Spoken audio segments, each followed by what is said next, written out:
Pole చేయండి. ఇక ఈయనేమంటాడు, నీలాంటి ఎందరినో మట్టి గర్పించినాం. నీలాంటి ఏంది, కాళేశ్వరాన్ని మట్టి గర్పించారు, 7,000 మంది రైతులను మట్టి గర్పించారు, ప్రభుత్వ ఉద్యోగులను మట్టి గర్పించారు, నిరుద్యోగులను మట్టి గర్పించారు, డబుల్ బెడ్రూమ్ ఇళ్ళు అడిగిన వాళ్ళని మట్టి గర్పించారు, దళిత బంధు అన్నోళ్ళని మట్టి గర్పించారు, ప్రభుత్వాన్ని ప్రశ్నించిన వాళ్ళని మట్టి గర్పించారు, ఇక్కడ హైదరాబాద్ చుట్టుముట్టున్న భూములను మట్టి గర్పించారు. ఇట్లా ఎన్నో రకాలైన మట్టి గర్పించిన ఘనకీర్తి మీ కుటుంబానికి దక్కింది. ఇక్కడ పత్రికల్లో లేవనెత్తుతున్న అంశాలు కానీ, బయటపడుతున్నటువంటి మీ బొక్కలు కానీ, వీటి మీద మీ టాపిక్ ఉందా? లేదు. ఇక్కడ నీలాంటి ఎందరినో మట్టి గర్పించినాం. సీఎం రేవంత్ పై కేటీఆర్ ఫైర్ అయినట. కేసీఆర్ ఈ పిల్లి కూతలు మీ పిల్లి కూతలకు ఇక్కడ ఎవడు భయపడేటోడు లేడు, ఇక్కడ ఎవడు బెనికెట్టోడు లేడు. తెలంగాణ జెండాను ఎందుకు బొంద పెడతావు? తెలంగాణ జెండా ఏందా కేసీఆర్? నీది తెలంగాణ జెండానా? నీ గులాబీ రంగు మొత్తం ఎంటైర్ తెలంగాణ ఆత్మగౌరవ జెండానా అది? ఒకవేళ అట్లా అనుకున్నా కానీ దాన్ని బొంద పెట్టింది ఎవడు? దాన్ని బొంద పెట్టినోడు ఎవడు? తెలంగాణ జెండాను బొంద పెట్టినోడు ఎవడు? మీరే కదా. నాది ఇండియా మ్యాప్ అంటివి, ఇండియా మ్యాప్ అంటివి, నాది ఇండియా జెండా అంటివి. దాని మీద తెలంగాణ బొమ్మను తీసేసినోడు ఎవడు? జనావు ఆ సన్నాసి కూడా చెప్పాలి.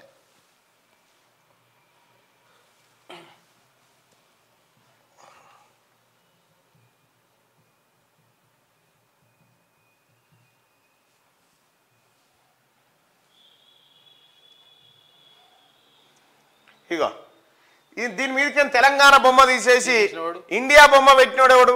గీదుండే అప్పుడు ఇగో గీదుండే. ఈ బొమ్మ తీసేసినోడు, తెలంగాణ బొమ్మను బొంద పెట్టినోడు ఎవడు చెప్పాలి? మీరే కదా. నువ్వు మీ నాయన్నే కదా. కలిసి తెలంగాణ బొమ్మను బొంద పెట్టి ఇగో ఈమె అప్పును తీసుకొని వస్తుంది. టీఆర్ఎస్ అంటే తెలంగాణ రాష్ట్ర సమితి అనే పేరు తీసేసి ఇగో భారత్ రాష్ట్ర సమితి అని పెడితిరి. అసలు బొంద పెట్టిన వాళ్ళు మీరేనా? ఆ పార్టీల పేర్లే తీసేస్తారు. ఆ బొందలో ఇంకా అదొకటే కాదు, మీ జీవితాలు కూడా అలానే బొంద పెట్టుకున్నారు. అయిపోయింది అది. నీకు టీఆర్ఎస్ కి ఏం నీకు తెలంగాణకి ఏం సంబంధం? నీకు అసలు తెలంగాణకు మీ పార్టీకి ఏం సంబంధం? తెలంగాణ తెచ్చినందుక డెవలప్ చేసినందుక? తెలంగాణ తెచ్చినాడు. మీ నాయన నిమ్స్లో నిరాహార దీక్ష పేరుతోటి సెలైన్స్ పెట్టుకొని సాటుకు కొంగు సాటుకు తీసుకుపోయిన ఇడ్లీలు బజ్జీలు తినుకుంటా మీరు నిమ్స్ కాడ ఒక విజువల్ అబ్జర్వ్ చేయండి. ఆ రోజు ఏమో ఉద్యమం కదా అని సప్పుడే కూకున్నాం కానీ ఇటు దిక్కేమో మీడియా నిలబడ్డది. ఆయనను బయటకు తీసుకొచ్చారు. బయటకు తీసుకురాని ఇటు చూసిండు, ఇటు మీడియాను చూసి ఇట్లా వేసిండు, మెల్లగా కోడి మెడలు వేసిండు. నీ యాక్టింగ్ అప్పటికే తెలుసు మా అందరికీ. కానీ ఏం చేస్తాం? వికారాబాద్ చంద్రశేఖర్ గారికి తెలియదా నువ్వు ఏం తిన్నది ఏం దాగి పన్నదాడా? లేకపోతే విజయరామారావు గారికి తెలియదా? ఎవరికి తెలియదా? అయ్యా మీ నాయన తెలంగాణ తెచ్చినాడు. మీ నాయన తెలంగాణ తెస్తే 1200 మంది ఎందుకు ఎటు పోయినట్టు? మరి వాళ్ళు 1200 మంది ఎటు పోయి కాశీకి పోయినారు.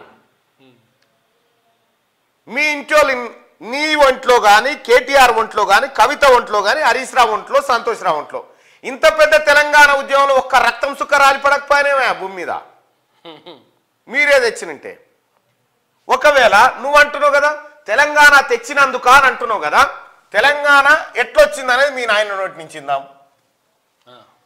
మీ నాయన నోటి నుంచే ఇందాం తెలంగాణ ఎట్లొచ్చింది అనేది.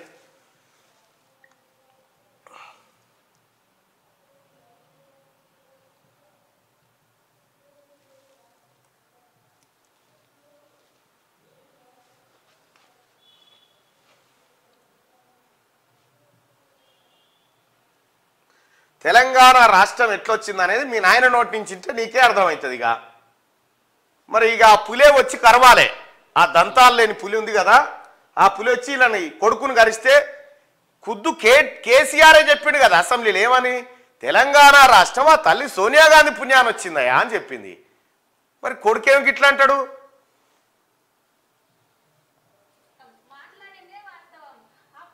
మైక్ పెట్టు.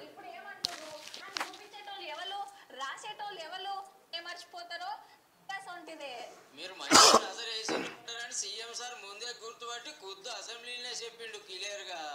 ఒక్కొక్కడు అంటాడు బేకూఫ్ గడు ఇచ్చింది సోనియమ్మ ఇచ్చినారు మర్యాదగా ఈ బలుగుతుంది లేకపోతే అంటే ఈ చింతపండు అవుతుంది అంటే కాంగ్రెస్ ది ఒకప్పుడు సోనియా గాంధీ గారి ఇనిషియేటివ్ వల్లనే ఈరోజు తెలంగాణ రాష్ట్రం సాకారం అయ్యింది. అందులో ఎటువంటి డౌట్ కూడా ఎవరికి కూడా ఉండాల్సిన అవసరం లేదు. 12-13 సాధారణంగా మనం ఏం చెప్తాం, కొడుకు తప్పు మాట్లాడుతుంటే ఓ చెంపదెబ్బ ఎత్తాం, వేయొచ్చు కదా రామన్న ఒకటి.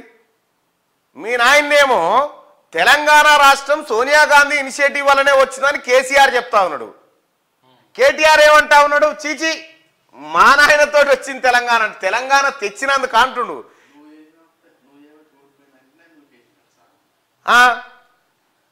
మీ నాయన కాలు ఎందుకు ఇరిగిందట, ఎందుకు ఇరిగింది, నిన్ను అన్నడా లేదా ఇంట్లో? నువ్వు అనవసరంగా నాశనం చేసినవారు ఆ పార్టీలోకి వచ్చిందనగా నువ్వు కేసివట, ఆయనతో తొంటి ఇరిగిందట. పులి కాలిరగొచ్చినావు నువ్వే, పులి కాలిరగొచ్చావు. ఈ డెవలప్ చేసినందుక ఏ డెవలప్ అయినా దేని గురించి మాట్లాడుకుందాం? నీ డెవలప్మెంట్ దళిత బంధులో 30% కమిషన్ డెవలప్మెంటా, లేకపోతే లక్షలాది జీవోలు దాచిపెట్టి దొంగతనంగా సంపద కొల్లగొట్టిన డెవలప్మెంటా, లేకపోతే వేలాది కోట్ల విలువైనటువంటి ఎకరాల భూముల్ని కబ్జాలు పెట్టిన డెవలప్మెంటా? ఏ డెవలప్మెంట్ గురించి మాట్లాడుకుందాం? నీ ఆస్తుల డెవలప్మెంట్ గురించా? దేని గురించి మాట్లాడుకుందాం? కేటీ రామారావు గారు ఇలా బిల్లెవడో రంగెవడో, ఈ రేవంత్ రెడ్డి గారు కూడా పూరాగా చెప్పాడు. బిల్లా రంగ అంటే ఇలా బిల్లెవరు రంగెవరు, ఆ బిల్లవరికి బిల్లి రంగవరికి రంగి, ఈ సగం సగం చెప్పిపోతే ఈడ కన్ఫ్యూజన్. మళ్ళా వాళ్ళు కొట్లాడుకు నేను బిల్లా నేను రంగా వాళ్ళు ఇద్దరు కొట్లాడుకుంటే ఏదో పెట్టే పేరు ఏదో పర్ఫెక్ట్గా పెట్టు బారసాల చేసి. ఇప్పుడు తెలంగాణ తెచ్చినందుక, తెలంగాణ వచ్చింది సోనియా గాంధీ పుణ్యమని ఇలా నాయన అంటాడు, లేదు తెలంగాణ తెచ్చింది మేమే అని ఈయన అంటాడు. తెలంగాణ రాలే, తెలంగాణ జెండా ముసుగులో 2009లో దొంగతనంగా నువ్వు కేకే మహేందర్ రెడ్డి టికెట్ తీసుకొని అక్రమంగా ఉద్యమంలోకి జొరపడ్డావు. నిన్నెవడన్నా దేకిండా? నువ్వు ఎవడో తెలుసా? పోని తెలంగాణ జనానికి ఎవరికన్నా నువ్వు పరిచయమా? ఉద్యమం జరిగేటప్పుడు అది డెవలప్ చేసినందుక. నువ్వు చేసిన డెవలప్ ఏందా? కాళేశ్వరం డెవలప్ గురించి మాట్లాడదామా? సుందిల్లా, అన్నారం, పంపులు మునియన్ డెవలప్, ఏ డెవలప్మెంట్ గురించి మాట్లాడదాం చెప్పవు? ఏ డెవలప్మెంట్ గురించి మాట్లాడదాం? ఉందా నీకు కనీస జ్ఞానం ఉందా? ఏం చేసినాం మేము? సర్వనాశనం చేసినాం కదా, నిరుద్యోగుల ఉసురు పుచ్చుకున్నాం కదా, ఆరోగ్యశ్రీ నాగం చేసినాం కదా, సివిల్ సప్లైని అప్పులప్పాలు చేసినాం కదా, డిస్కంలను 81,000 కోట్ల అప్పుల్లోకి నెట్టేసినాం కదా, మొత్తం తెలంగాణ రాష్ట్రాన్ని 6,71,000 కోట్ల రూపాయల నష్టాల్లోకి తీసుకుపోయినాం కదా, కాళేశ్వరం విరిగిపాయే, కొండ పోశమ్మ తెగిపాయే, ఎక్కడ కాలువలు వదిగిపాయే, అటు సంగమేశ్వరంకే నీళ్లు వాడెత్తుకొని పాయే, ఇక్కడ ఫామ్ హౌస్ కాడ మాత్రం 600 ఎకరాలు జమ. ఇదా డెవలప్మెంట్? సోనియా గాంధీ గారి ఇనిషియేటివ్ వల్లనే ఈరోజు తెలంగాణ రాష్ట్రం సాకారం అయ్యింది. అందులో ఎటువంటి డౌట్ కూడా ఎవరికి కూడా ఉండాల్సిన అవసరం లేదు. డౌట్ సంగతి కాదు కానీ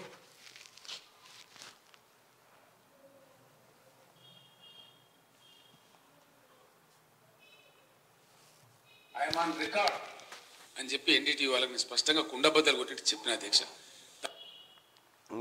సోనియా గాంధీ గారి ఇనిషియేటివ్ వల్లనే ఈరోజు తెలంగాణ రాష్ట్రం సాకారం అయ్యింది. అందులో ఎటువంటి డౌట్ కూడా ఎవరికి కూడా ఉండాల్సిన అవసరం లేదు. మరి మీ వానికి ఎందుకు డౌట్ వస్తుంది? ఇంకా పదే నాకు అర్థం కాదు. ఈయనట బొందబెట్టుడు తర్వాత ముందు హామీలు నెరవేర్చంటుండు. నీ కోసం హామీలు నెరవేర్చరు, ప్రజల కోసం, ప్రజలకిచ్చిన హామీలు నెరవేరుస్తుంది కాంగ్రెస్ పార్టీ. గోతికాడ నక్క లెక్క చూస్తా ఉన్నావు ఇట్లా, మళ్ళీ ఏమైనా సందు దొరుకుతుందా, ఏం కథ, మళ్ళీ ఏమైనా దొరుకుతుందా ఏంది అని చూస్తా ఉన్నావు. నీకు ఈసారి నీ పార్టీకి రోత కూడా దొరకదు ఎన్నికల్లో, రాబోయే ఎన్నికల్లో. పేలాలు కూడా దొరికాయి పీనిగల కాడ. ఎట్లాగైనా అమలు చేస్తున్నారని అమలు అంటుండు. నేను చెప్తేనే అమలు చేసిరు, లేకపోతే చేయకపోతుండని చెప్పుకో తిరుగుతారు వీళ్ళు. ముందు హామీలు నెరవేర్చు. హామీలపై తప్పించుకోవాలని చూస్తే వదిలిపెట్టం.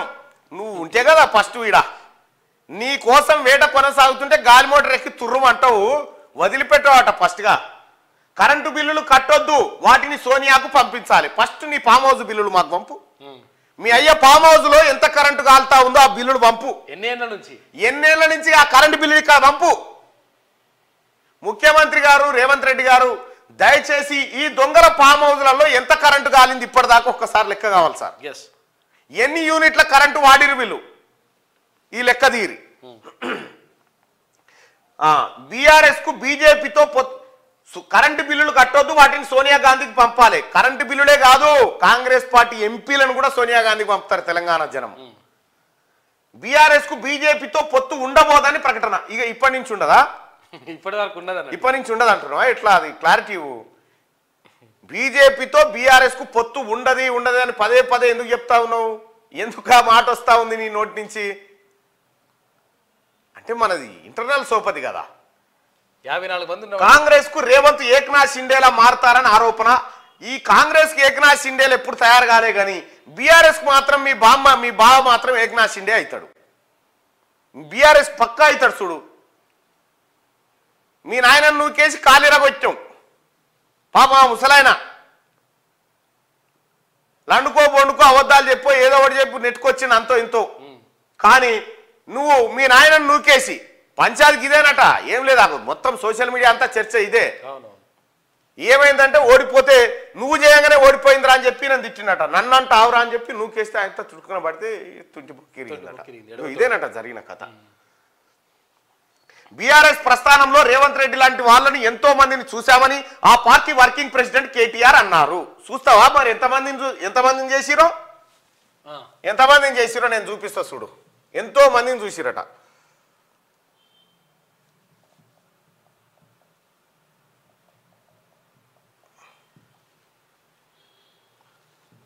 చూడు, ఎంతో మందిని చూసిరటగా.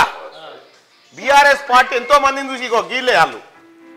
అబద్ధం మాట్లాడితే, అబద్ధం నవ్వితే, అబద్ధం నడిస్తే ఎట్లుంటుందో దానికి ప్రతిరూపమే ముఖ్యమంత్రి కేసీఆర్. కేసీఆర్ నమ్మి చెడిపోలే. కేసీఆర్ను నమ్మి చెడిపోయిన వాళ్ళ లెక్క హనుమంతుని తోకంత అవుతుంది కావచ్చు. తెలంగాణ ఉద్యమం సురువు కాడికెళ్ళి మొదలు పెడితే ఇప్పటిదాకా కేసీఆర్ చేతుల దారుణంగా మోసపోయిన రాజకీయ నాయకుల జాబితా ఇగో ఇది. ముందుగాల టీడీపీ అధ్యక్షుడు చంద్రబాబు నాయుడు మోసపోయిండు. డిప్యూటీ స్పీకర్ పదవిస్తే కాలదాన్ని సొంత కుంపటి రాజేసిండు కేసీఆర్. ఆ కుంపటి పేరే తెలంగాణ రాష్ట్ర సమితి పార్టీ. ఇక ఆ తర్వాత ఆలనరేంద్ర గారు తెలంగాణ సాధన సమితి పేరుతోని ఆయన పార్టీ పెట్టుకుంటే పాపం ఆయనకు మాయమాటలు చెప్పి ఆయన పార్టీని తన పార్టీలో విలీనం చేసుకున్నాడు. ఇక నెక్స్ట్ గాదే ఇన్నయ్య పాపం తెలంగాణ కోసం కేసీఆర్ కంటే ముందుగాల సంధి తనలాడుతున్న బిడ్డ. ఆయనతోని అక్కెర తీరంగానే పక్కకు పెట్టిండు. రెహమాన్ టీఆర్ఎస్ పార్టీకి ఇటుకలు వేర్చినోడు. ఇప్పుడు యాడున్నాడో తెలియదు. చంద్రశేఖర్ కేసీఆర్ కంటే పెద్ద లీడర్. రా అన్నా కలిసి పనిచేద్దామని ఎంట దింపుకున్నాడు. మంటిలాగా అలిపిండు. ఆ తర్వాత జిట్ట బాలకృష్ణారెడ్డి పాపం ఉన్న ఆస్తులన్నీ తెలంగాణ ఉద్యమం కోసం దారపోసిండు. ఆఖరికి టిక్కెట్లు ఇవ్వకుండా ఆయనంతలా ఆయనే బయటికి పోయేటట్టు చేసిండు. కేకే మహేందర్ రెడ్డి సిరిసిల్లల గట్టి పట్టున్న నేత. తన కొడుకు కేటీఆర్ను లీడర్ను చేస్తేందుకు మహేందర్ రెడ్డి రాజకీయ జీవితంతోని ఆట ఆడుకున్నాడు కేసీఆర్. ఈయనైతే వలవల ఏడ్చుకుంటా పోయిండు టీఆర్ఎస్ భవన్ నుంచి. రవీందర్ నాయక్ బంజారా గాంధీవే రవీందర్ అన్నా నువ్వని ఆకాశమంతా మీదికి లేవట్టి టికెట్ ఇవ్వకుండా కిందెత్తేసిండు. 7 దోషల మన్నెత్తిపోసిండు కేసీఆర్ మీద రవీందర్ నాయక్.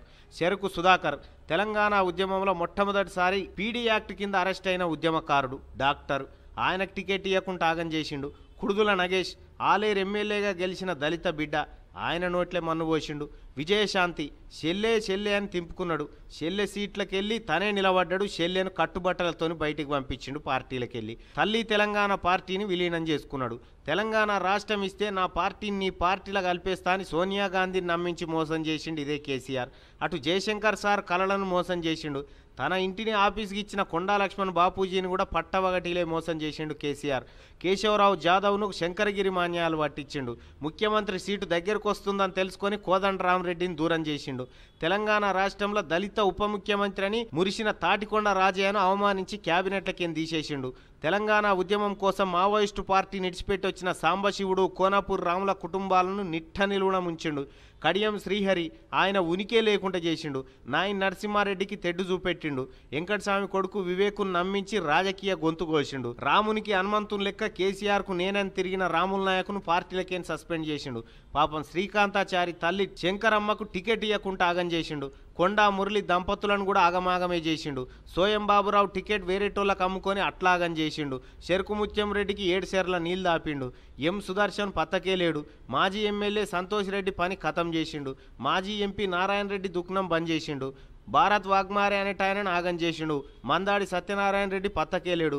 ఖమ్మంపాటి లక్ష్మారెడ్డి యాడున్నాడో తెలియదు. కొమ్మూరి ప్రతాప్ రెడ్డి కొమ్ములు ఇరిచేసిండు.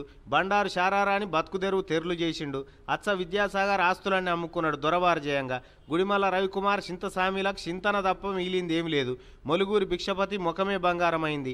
నారాయణరావు పటేల్ చూద్దామన్నా కనిపిస్తలేడు. ఎమ్మెల్బీ రాజేశ్వర్ ఇల్లే అమ్ముకున్నాడు. మధుసూదన్ రెడ్డి మాజీ ఎంపీ మనీ లేకుండా చేసిండు. అరవింద్ రెడ్డి జాడ భూతద్దంలు ఎత్కినా దొరకలేదు. కావేటి సమ్మయ్య కథ ఒడిచిపోయింది. బొడిగె శోభక్కను బొనిగె విసికిండు. నల్లాల ఓదేల్ రాజకీయ జీవితం నల్లగా చేసిండు. సోమారావు సత్యనారాయణ జీవితం తెరులు చేసిండు. సీతారాం నాయకును అడవుల పాలు చేసిండు. విశ్వేశ్వరరెడ్డికి పొమ్మన లేక పొగబెట్టిండు. ఇట్లా కేసీఆర్ చేతుల మోసపోయిన వాళ్ళ లెక్క తీసి ఇది సరిపోతుంది అనుకుంటా ఈ లిస్టు. ఇంకేమైనా చదువు మంచిగా ఇంకా ఇప్పుడు అదనంగా యాడ్ అయ్యేటి కొన్ని ఉంటాయి. ఇంకా ఏమంటున్నావు ఇక్కడ బీఆర్ఎస్ ప్రస్థానంలో రేవంత్ రెడ్డి లాంటి వాళ్ళని ఎంతో మందిని చూసామని ఆ పార్టీ వారికి ఇంతమందిని చూసిరు. ఇంతమంది ఆఖరికి టీఆర్ఎస్ పార్టీ పెట్టుకుంటందుకు 7 గజం గుంట జాగ లేకపోతే కొండా లక్ష్మణ్ బాపూజీ తన ఇంటినే టీఆర్ఎస్ పార్టీ ఆఫీస్ కోసం ఇస్తే కొండా లక్ష్మణ్ బాపూజీ చచ్చిపోతే కూడా తొంగి చూడలే ఈ కేసీఆర్. ఎంతో మందిని చూసి గిదే చూసింది. వాళ్ళు ఇట్లనే చూసినావా? వాళ్ళ ప్రస్థానంలో చూసింది ఏమన్నా గిదే. రేవంత్ రెడ్డిలా అహంకారంతో మాట్లాడిన నాయకులని ఎంతో మందిని చూసినాం. అహంకారమా ఇక్కడ పోలు పెట్టినాం కదా. ఫకరు కేటీఆర్ హరీష్ రావుల బలుపు తగ్గలేదని రేవంత్ రెడ్డి అంటాడు. కేటీఆర్ హరీష్ బలుపు తగ్గలేదా అంటే ఎస్, కేటీఆర్ హరీష్ బలుపు తగ్గలేదని 193% మంది అంటారు. రామారావు ఇగో ఇది నీ బలుపు తగ్గలేదట. ఇంకా ప్రజల మాట ఇది. ఇంకా బీఆర్ఎస్ ను 100 మీటర్ల లోపల బొందబెట్టే సంగతి తర్వాత ముందు హామీలను 100 రోజుల్లో నెరవేర్చడంపై దృష్టి పెట్టాలి అని వ్యాఖ్యానించాడు. మీకోసమో మీ మాటల కోసం వెయిట్ చేస్తలేదు ప్రభుత్వం తన పని తాను చేసుకుంటూ పోతుంది. శనివారం తెలంగాణ భవన్లో నిర్వహించిన సికింద్రాబాద్ హైదరాబాద్ లోక్సభ నియోజకవర్గాల సన్నాహక సమావేశంలో కేటీఆర్ మాట్లాడారు. రేవంత్ లెక్కనే ఎందరో మక్కలో పుట్టి పుబ్బలో పోతదని బీఆర్ఎస్ పై నిలిగినరు. 2.5 దశాబ్దాలుగా పార్టీ నిలబడి అలాంటి ఎందరినో మట్టి గరిపించింది. ఇంతమందిని మట్టి గరిపించింది పార్టీ.